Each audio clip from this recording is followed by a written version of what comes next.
په دې خبر سي چې موږ به دومره وقت په جنت کې تیرو بیا هم تنه وباسي بیا به ډېر خفو کله چې جهنميان جهنم ته داخل سي وروسته راځي بیا جهنم بیان ټول په دې سپاره کې زیات ده او جنتیان جنت ته داخل سي نو دا مرګ به کبش املح د برق په شکل باندې راشي شکل بالا ول کې خلق الموت والحیات ليبلوکم ايکم احسن عملا دا به د برق شکل د شکل کې راشي د جنت او د دوزخ منځ کې به علال کی ذبح به کی فرشتہ به आवाज وکي خلود یا اهل النار اے جهنميانو همیشه به اوسېږئ جنتیانو ته خلود یا اهل الجنه خدای دې موږ نصیب کړي دانی دا نو دا جهنميانو ته په جهنم دومره درد نه رسیدلی لکه په دغه आवाज چې څومره درد ورته رسیږي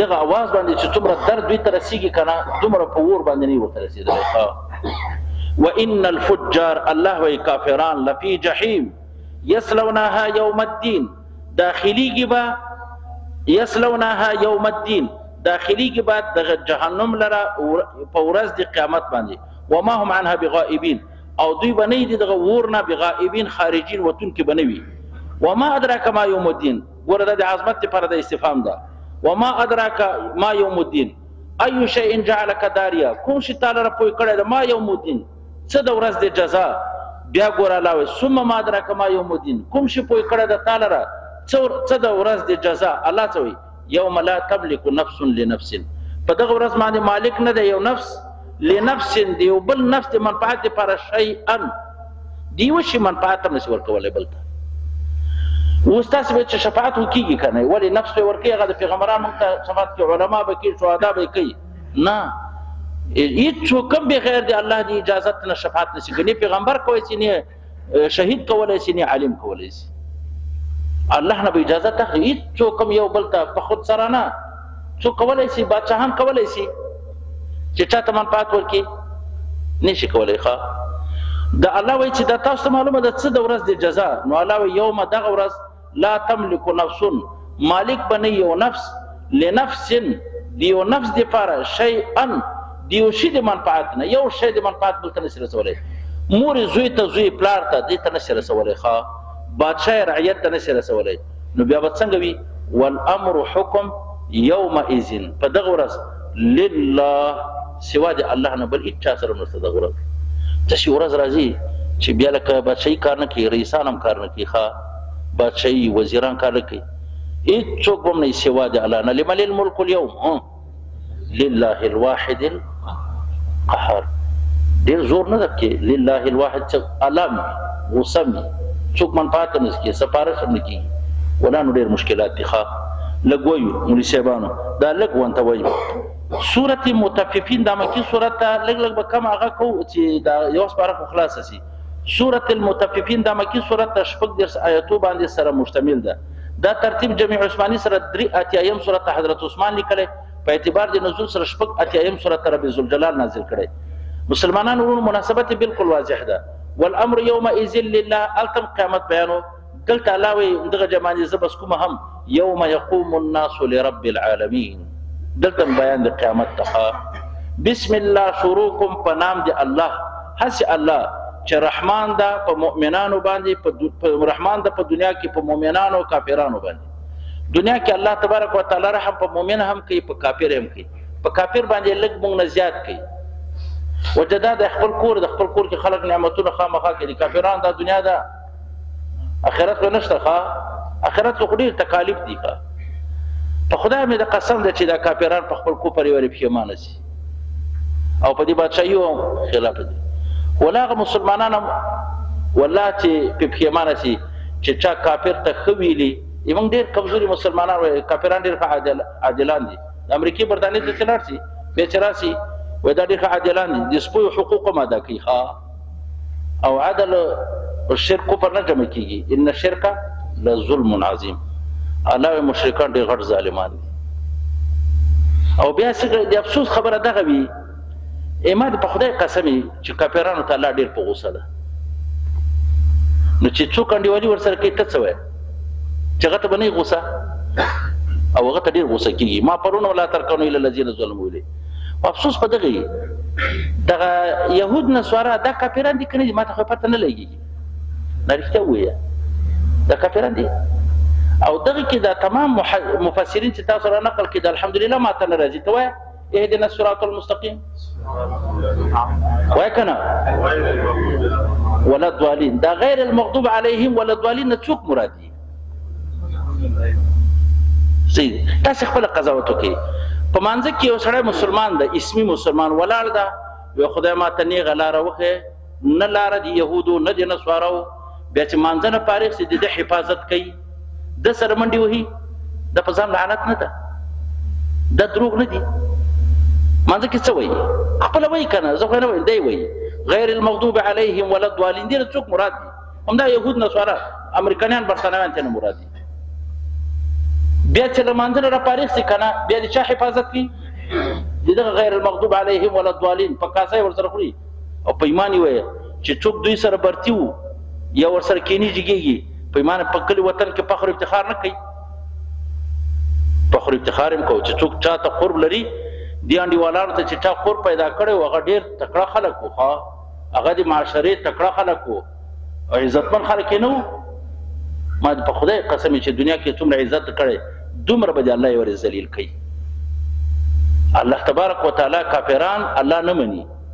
کافران د الله دشمنان دي. چې څوک د دشمن سره دوستی کوي الله هغه دوست نشي کولی. د مجدد الفسانی رحمه الله په دور کې یو سړی کلیوالي و، ذوالقدر ورته لګېدلی و، انتهایي زیات تکلیف.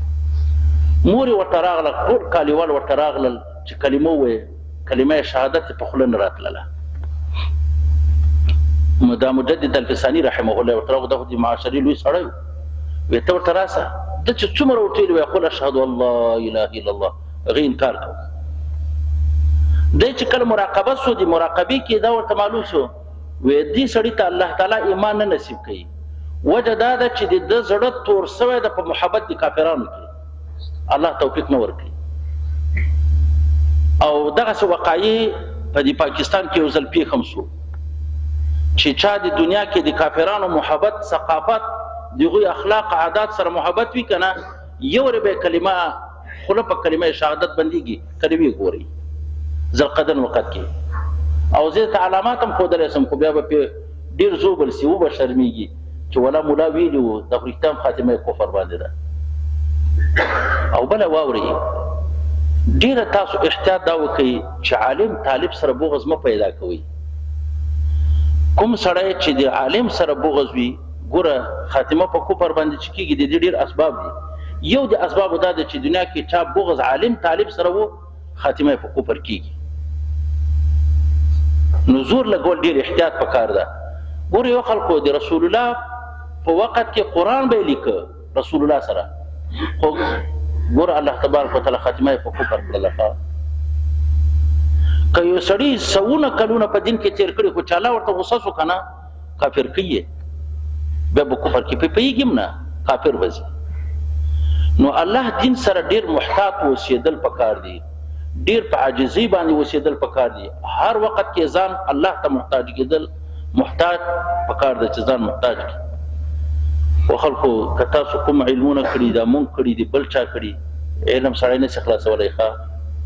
علمونه څوک نشي خلاصولی. د دنیا ښه سپېشلستان مونږ لرو، د دنیا کې د دنیا په سطح شهرت لرو، ده نن نشته ده، خو ځان علاج هم ونه کړلی سو، او د ځان علاج روحاني علاج هم ونه کړی سو، کافران تللي دي. ډېر کمزوري خلک مونږ لرو چې نسبا رنګ کې، نسب کې، قومیت کې کمزوري خلک وو. نن خلک چې یادوي 1400 کاله بعد هم وایي رضی الله تعالی عنه، خدای ته ترې راضي شي. دقسې ځان جوړول پکار دي چې پس له مرګه دې هم خلک یاد کړي. داسې علم حاصلول پکار دي چې پس له مرګه د حسنات جاري وي او د خلکو په ذهنیت باندې حکومت او حکمراني وکړلی شي. نو الرحیم الله مهربان ده په نعمتونو باندې، په ورځ د قیامت باندې، فقط په نیکانو خلکو باندې نه په کافرانو. ویل للمطففین. مسلمانانو ورونو، رسول الله صلی الله علیه وسلم چې هجرت وکړ په لنډو الفاظو، په ساده الفاظو، په مدینه منورې کې یو سخت قبیح خصلت دغه و چې تطفیف به کوو، تطفیف نقصان په تله ترازو کې به کوو. دوی به دوه پیمانیزه به ترازو ټکي استعمال کړو. سوا تاسو اسې وایي پیماني به ساتلې وي یوه وړه یو غټه، خلکو نه به چې اخیستله په غټه به اخیستله او خلکو ته به چې ورکوله وړه به یې ورکوله، په وړه به یې ورکوله. دلته به زه یې ووایم بیا لږ پرې راځم. ویلون زه یو ښه ترجمه یې وکړم، ویلون عذاب عظیم ده للمطففین، هغه خلکو دکاندارانو دپاره چې په خوست کې په تله ترازو کې نقصان کوي. ویلون عذاب عظیم ده. یا دا ویل کنده مفسرینو تعبیر کړی چې دا یو جهنم کې یو کنده ده. مابقیه جهنم په ورځ کې 400 کرته پناه دې نه غواړي. یا خبیث بعید قعره خبیث طعمه شدید حره، دغسې الفاظ راغلي. سخت چیز ور کې ده، ډېره ټوغرته ده او سخته بدبوی کې ده. دې ته به هغه خلک ورځي چې چا په تله ترازو کې نقصان کړی. ویل عذاب عظیم ده للمطففین. مطففین کوم خلق دی؟ الله وایي الذین، هغه خلق دی زکالو چې دوی ځان دپاره کیل او پیمانه کوي. صحیح شو؟ علی الناس یعنی من الناس د خلقونه یستوفون پوره یې کوي. و اذا کالوهم چې کله بل ته ورکوي پیمانه کوي، او وزنوهم یا بل ته وزن کوي، یخسرون بیا نقصان کوي تله ترازو کې. به دې خلکو دپاره به ویل عذاب عظیم وي. الله څه وایي؟ الا یظن اولئک انهم مبعوثون. دغه خلک د دکانداران ګمان